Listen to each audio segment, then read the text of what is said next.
سہیل کا خالہ جان کی واپسی کے ساتھ ہی اماں سے زاویہ کے لیے بات کرنا، اماں کو زاویہ کے لیے منانا، جو بظاہر اتنا آسان بھی نہیں ہے، اور سہیل کے ذہن اور دل پر زاویہ کا بے پناہ حسین مسکراتا ہوا دل فریب احساس، ماضی کے جھروکوں میں کھلا ہوا وہ ایک باپ جب سہیل اور زاویہ پسندیدگی کے جذبے سے روشناس ہوئے تھے۔ آپ یہ سب جانیے ناول کی آج کی اس قسط میں۔ السلام علیکم۔ معاشرتی اور رومانوی تحریروں اور موضوعات پر مبنی میرے افسانوں، کہانیوں اور ناولز کا سلسلہ باغیچہ عشق، جس میں آپ سب سن رہے ہیں میرا پہلا ناول زرد خزاں کی اوٹ سے جھانک رہی ہے بہارِ شب رت، اور آج آپ اس ناول کی 53ویں قسط سنیں گے۔ سہیل رات سونے کے لیے بستر پر آیا تب زاویہ کا والہانہ حسین اس کی ذات کے ارد گرد مسکراتا ہوا، خوشیوں کو بکھیرتا ہوا مدھم سا خوشی کا احساس اس کی سوچوں پر حاوی ہونے لگا۔ رفعت خالہ یہاں سے واپس جا رہی تھیں اور اب خالہ جان کی واپسی کے ساتھ ہی اماں سے زاویہ کے لیے بات کروں گا، اس کے ذہن میں پہلا خیال یہی آیا۔ اور وہ تو اماں سے کب سے زاویہ کے لیے بات کرنا چاہ رہا تھا، مگر پھر خالہ جان اچانک آ گئیں اور سہیل کا سارا منصوبہ دھرا رہ گیا۔ سوچا تھا اماں کو زاویہ کے لیے منا کر زاویہ کے گھر لے کر جائے گا، مگر رفعت خالہ کے آتے ہی اس کے سارے ارادے، اس کی ساری سوچیں جو کہ تو ایک جانب ہی ہو کر رہ گئیں۔ مہینہ بھر صرف خالہ جان کی واپسی کی انتظار کی نظر ہو گیا، اور وہ تو کب سے دن گن رہا تھا کہ خالہ جان یہاں سے جائیں اور وہ اماں سے زاویہ کے لیے بات کرے۔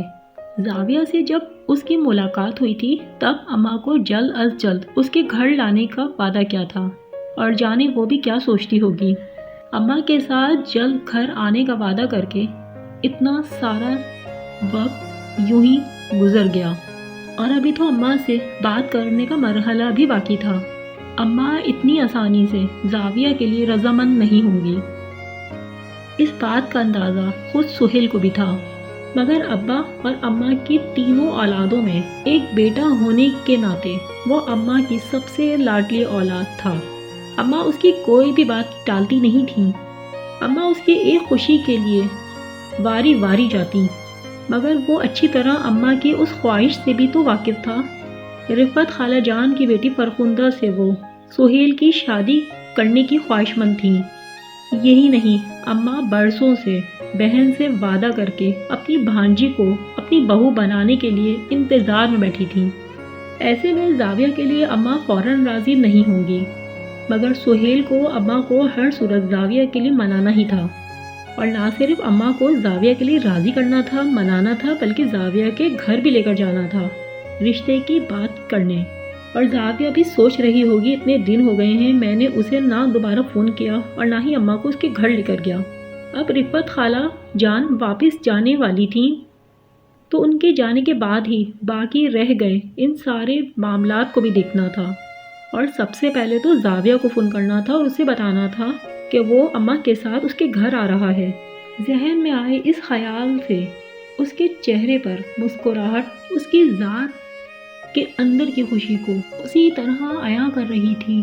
اب اسے سب کچھ اچھا لگنے لگا تھا۔ گزشتہ کچھ دنوں کی بیزاری اور چڑچڑاہٹ اس خیال کے ساتھ ہی ماند پڑنے لگی۔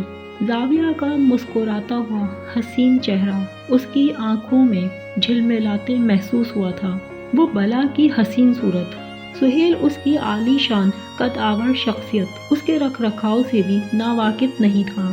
اس کے ڈیڈی بزنس مین تھے، بے پناہ دولت و امارات، عیش و عشرت، لاڈ و پیار میں ناز و علم سے پلی بڑھی، انتہائی خوبصورت۔ یہ لڑکی قسمت نے جانے کس انعام میں اسے دی تھی، وہ سوچتا تو اپنی قسمت پر فخر محسوس کیے جاتا۔ سہیل کالج کے آخری سال میں ہی تھا جب زاویہ کالج کے فرسٹ ایئر میں ایڈمیشن لینے آئی تھی، اور تب سارے کالج میں اس کے حسین سراپے اور خوب بڑی سی چمکتی کار کی خوبی دھوم مچی تھی۔ زاویہ کو بھلا کون ناپسند کر سکتا تھا؟ اس کے حسین سراپے کے ساتھ مغروریت کا، اس کے ناز کا اٹھلاتا ہوا پرکیف احساس، اور وہ خود بھی تو پہلی ہی نظر میں اپنا دل ہار گیا تھا۔ موہنی سی صورت، گلابی رنگت والی، گھنگرالے بالوں کو شانوں پر بکھیرے زاویہ اپنی کار سے اترتی اور کتنے ہی طالب علم محو راہ ہوتے۔ شازمین اپنی جانب والے کار کے دروازے کو کھولتی، کار سے نکلتی اور پھر کار کے دروازے کو بند کرتی، مگر کار کا ڈرائیور زاویہ کے لیے اپنی سیٹ سے اتر کر زاویہ کی جانب والے کار کے دروازے کو کھولتا۔ زاویہ شان ادا سے بالوں کو جھٹکتی آگے بڑھ جاتی اور تب اس کا باوردی مؤدب سا ڈرائیور اس کے لیے نہ صرف کار کے دروازے کو بند کرتا اور پھر گھنٹوں انتظار کیے جاتا، اور تب زاویہ اور شازمین دونوں باتیں کرتی اپنی کلاسز کی جانب مڑ جاتی۔ وہ ایک بڑے باپ کی بیٹی تھی۔ اس زندگی کی ہر ایک خوشی، ہر ایک آسائش اسے میسر تھی۔ بے پناہ ناز و انم میں پلی بڑی۔ سہیل نے بارہا دیکھا تھا، لباس سے لے کر زاویہ کی شخصیت کا ہر ایک انداز جاذب نظر سراپا، اور وہ جس پیرہن دکھائی دیتی بھلا کی حسین دکھائی دیتی، خوب ہی غضب ڈھاتی، انتہائی حسین، دلکش اس کا سراپا، مغروریت کا ہر ایک انداز لیے ان سارے لوگوں میں اس کا انتہائی منفرد ہونا۔ اور سہیل ہی کیا، زاویہ سارے لوگوں کی نگاہوں کا مرکز بن چکی تھی۔ اپنے گھنگرالے سنہری بالوں کی زلفوں کو کبھی پھیلائے اور کبھی کندھوں سے ذرا نیچے وہ نت نئے انداز دے کر بناتی، سنوارتی، اور تب دیکھنے والے اس کے اعلیٰ ذوق کے قائل ہونے لگتے۔ جس دن سے وہ اس کالج میں آئی تھی، کتنی ہی نگاہوں نے اس کا تعاقب کیا تھا اور کتنے ہی نگاہوں میں اس کے لیے پسندیدگی دکھائی دیتی تھی، اور کتنے ہی طلباء اور طالبات زاویہ کے ساتھ دوستی کے خواہشمند رہتے تھے، مگر وہ کسی کو خاطر میں لاتی ہی کب تھی۔ کالج کے اس سارے وقت میں لوگوں کے اس سارے ہجوم سے الگ تھلگ زاویہ صرف شازمین کے ساتھ ہی اپنی باتوں میں مگن رہتی۔ شازمین تو پھر بھی اسٹوڈنٹ سے کبھی بات وغیرہ کر لیا کرتی تھی، ہاں، مگر زاویہ سب سے الگ تھلگ رہتی تھی۔ زاویہ کی دوست صرف شازمین تھی، اس کی کزن اور اس کی کلاس فیلو، اور وہ خود کو شازمین تک ہی محدود کیے رہتی، اور تب اس کی کلاس کے تمام اسٹوڈنٹس اسے مغرور لڑکی سمجھنے لگے تھے۔ یہی نہیں، تھوڑے ہی وقت کے بعد وہ سارے کالج میں انتہائی حسین مگر مغرور لڑکی کے نام سے ہی مشہور ہو گئی تھی۔ سہیل جب جب اسے دیکھتا، اس کی قسمت پر، اس کی اس شاندار زندگی پر، اس کی اس حسین شخصیت پر رشک کیے جاتا۔ اس نے دیکھا تھا، زاویہ کبھی بھی کسی سے بات کرنے میں پہل نہیں کرتی تھی اور نہ ہی کسی بھی جانب سے کیے ہوئے سوال کا جواب خلوص سے دیتی تھی۔ کالج کے اس سارے وقت کی فری کلاسز میں اسٹوڈنٹس بیٹھ کر زاویہ کی ذات اور اس کی شان و شوکت کو اس کی بلند امارات پر تبصرے کیے جاتے۔ وہ ایک معروف بزنس مین کی اکلوتی بیٹی ہے اور اس کی ماں اپنی سوشل زندگی میں انتہائی مصروف۔ سہیل کے کانوں میں ان سارے جملوں کی بازگشت کئی مرتبہ سنائی دی گئی تھی۔ آسائشوں بھری ایک مکمل زندگی جہاں اسے زندگی کی ہر خوشی میسر تھی، اور پھر ڈیڈی ممی کی لاڈلی بیٹی، اپنے بھائی کی نخریلی بہن، سارے گھر بھر کے لاڈ پیار میں پلی بڑھی۔ اس لڑکی کے انداز یوں ہی تو نہ تھے۔ اس کی مغروریت کے قصے لکھنے بیٹھو تو کتنے ہی نوشتہ دان کھلنے لگے۔ ذہن ماضی کے کھلے ہوئے اس باب کی جانب بڑھنے لگا تھا تو ایک ایک کر کے سارے دریچے کھلنے لگے۔ لگاتار 3 کلاسز ہونے کے بعد ایک یہ فری کلاس انہیں ملی تھی۔ رمیز اور جمال کچے ہرے امرود مزیدار سے چٹپٹے مسالے کے ساتھ باہر سے جا کر لے آئے تھے، اور تب مزے لے لے کر ان ہرے تازہ امرودوں کو انجوائے کر رہے تھے۔ وہ اپنے نوٹس کو لکھنے میں مصروف تھا۔ اپنے ڈپارٹمنٹ میں زاویہ کے متعلق ہونے والی گفتگو خود اس نے اپنے کانوں سے سنی تھی۔ وہ متوجہ ہوا تھا، یار تم سب کے پاس اور کوئی کام نہیں رہ گیا ہے جو اس لڑکی کے ٹاپک کو کانفرنس میں لگائے رہتے ہو۔ سہیل بیزاری سے کہتا، واپس اپنے نوٹس کی جانب متوجہ ہوا۔ سہیل، یار تم نے دیکھا ہے کس قدر حسین لڑکی ہے، مگر یار مغرور بھی اتنی ہی ہے، سلام کا جواب دینا بھی گوارا نہیں کرتی۔ رمیز جھٹ بولا، اچھا تم نے کیا سوال کر لیا تھا بھائی، ذرا ہمیں بھی تو پتہ چلے۔ وہ متوجہ ہوا تھا، یار سوال کیا کرنا تھا، آخری سال ہے، سوچا ان جونیئرز کو نوٹس وغیرہ کے لیے ہم سینئرز کی ہیلپ چاہیے تو تھوڑی ہیلپ ہی دے دوں، بس یہی کہہ رہا تھا، مگر زاویہ شان بے نیازی سے آگے ہی بڑھ گئی۔ کس قدر غضب ڈھاتی ہے، دانیال نے کلاس کی کھڑکی سے جھانکا تھا۔ ہاں یار، اللہ نے بھی نا اسے خوب ہی محبت سے بنایا ہے، جتنی خوبصورت یہ خود ہے اتنی ہی خوبصورت اس کی زندگی بھی ہے، اور اس کو دیکھ کر کہاں لگتا ہے کسی چیز کی کمی بھی اس کی زندگی میں ہوگی۔ تانیہ بیگ اٹھائے چلی آئی، اور شکل صورت اف توبہ کوئی جواب ہی نہیں۔ قسم سے میں نے اس قدر خوبصورت لڑکی زندگی میں پہلے کبھی نہیں دیکھی۔ نائمہ نے بھی تانیہ کی بات کی تائید کی تھی، اور میں تمہیں سچ بتاؤں، جس دن پہلی مرتبہ اس لڑکی کو دیکھا تھا میری تو نگاہ ہی جم کر رہ گئی تھی، فرحین نے حسرت سے کہا۔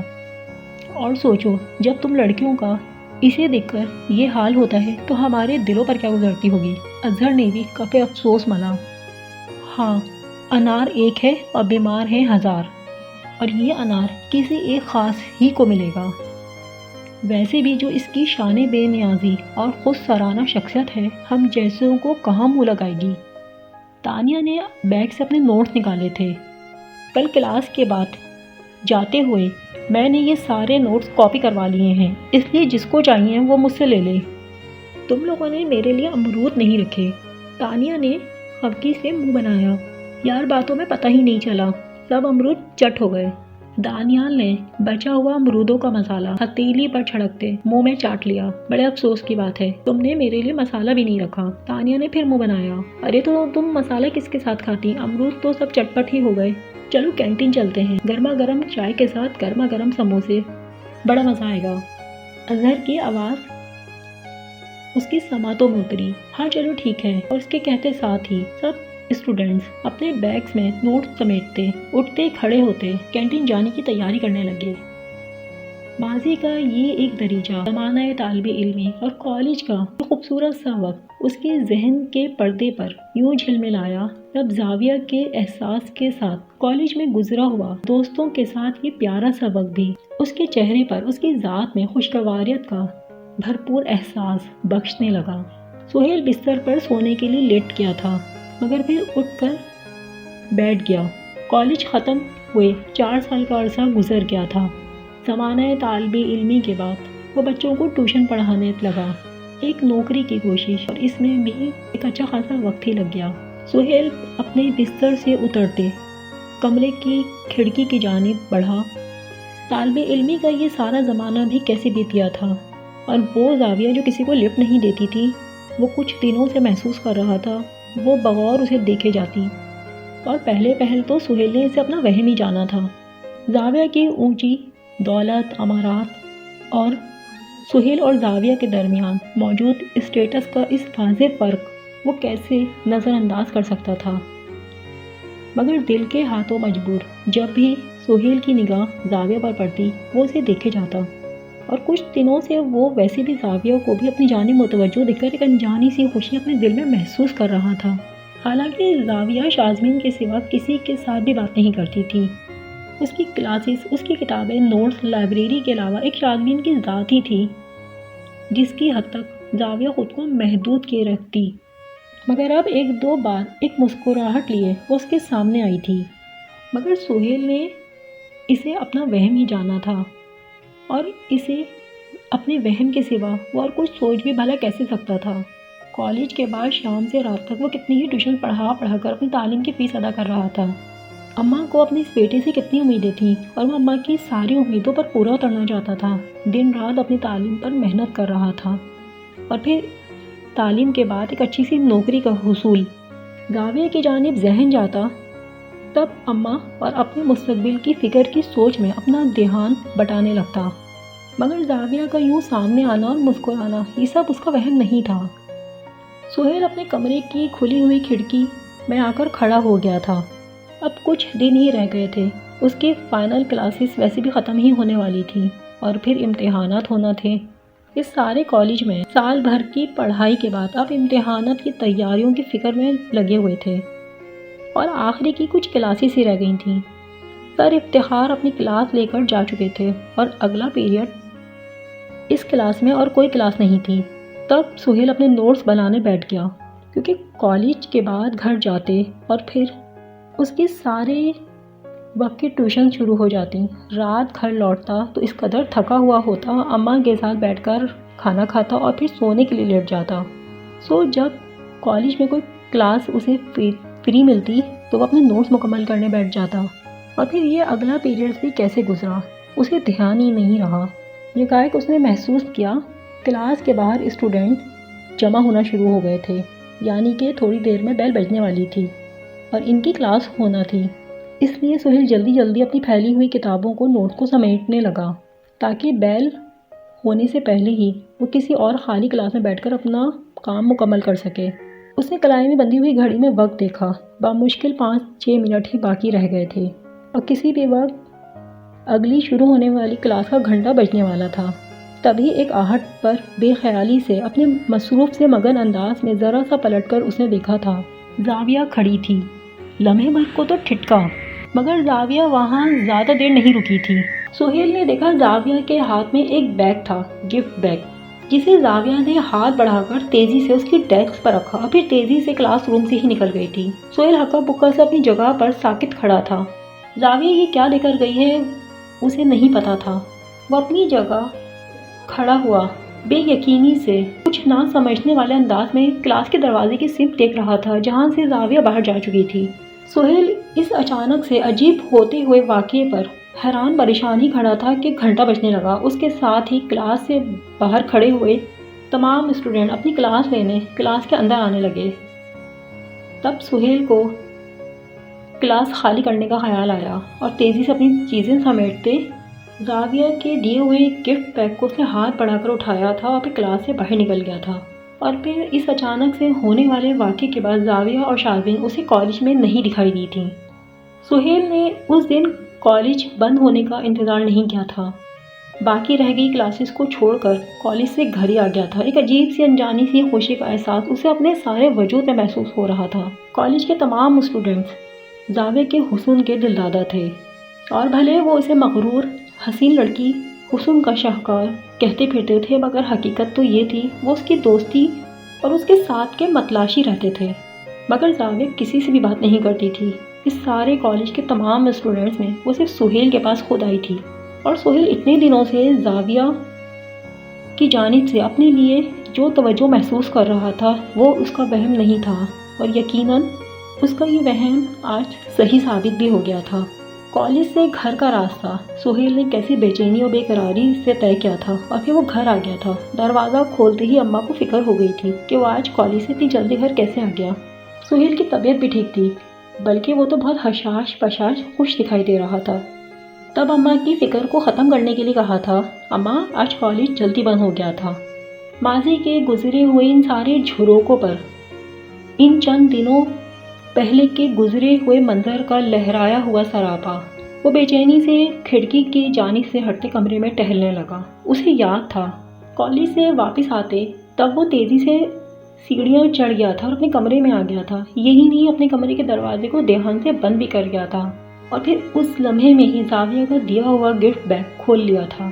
پرفیوم کی بوتل اور خوبصورت سا پین باکس دیکھنے سے ہی خاصا قیمتی اور خاص دکھائی دیتے تھے. وہ دیکھے گیا تھا اور اسی میں ایک کاغذ طے ہوا ریبن سے خاص سلیقے سے رکھا ہوا دکھائی دیا تھا. وہ اسے اسی قدر بے قراری سے اٹھا گیا. وہ زاویہ کی طرف سے لکھا ہوا چند سطور پر مبنی ایک تحریر نامہ تھا. اور تحریر کیا تھی؟ پسندیدگی کے اظہار کے لیے ایک چھوٹا سا رکا، ایک چھوٹا سا خط تھا. پسندیدگی کے تمام تر احساسات کے ساتھ صرف آپ کے لیے، زاویہ ثاقب حسین. وہ پڑھے گیا اور وہ جس قدر انمول تھی، بے مثال تھی اس کے دیے ہوئے ان قیمتی تحائف اور لکھی ہوئی ایک سطر پر مبنی یہ تحریر. وہ دل سے متعارف ہوا تھا. محبت کے کوئی جذباتی جملے لکھے تھے اور نہ ہی خط کو طول دینے کی کوئی کوشش کی تھی. بڑے ہی منفرد اور مہذب انداز میں وہ اسے اپنی پسندیدگی کا اظہار کر رہی تھی. لکھی ہوئی اس ایک سطر کی تحریر وہ جانے کتنی ہی مرتبہ پڑھے گیا تھا. انجانی سی خوشی اس کے سارے وجود کو سرشار کیے دے رہی تھی. بے پناہ موہنی سی صورت والی زاویہ اس سے وہی کہہ رہی تھی جو وہ اس سے کہنا چاہتا تھا.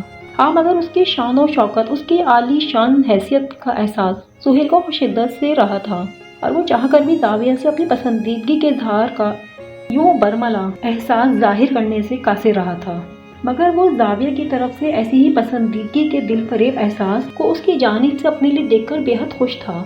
اس لکھی ہوئی ایک تحریر کو دیکھتے ہوئے اس قدر خوشی سے سرشار ہوا تھا، ساری پریشانیاں دونوں کے درمیان اسٹیٹس کے واضح فرق کے احساس نے بھی جانے کہاں پناہ ڈھونڈ نکالی تھی۔ وہ بے طرح پر اعتماد ہوا تھا، اور پھر جیسے کسی بھی طرح کے احساس سے کمتری کا احساس بھی اس کی اس ایک لمحے کی خوشی کے آگے مان پڑ گیا تھا۔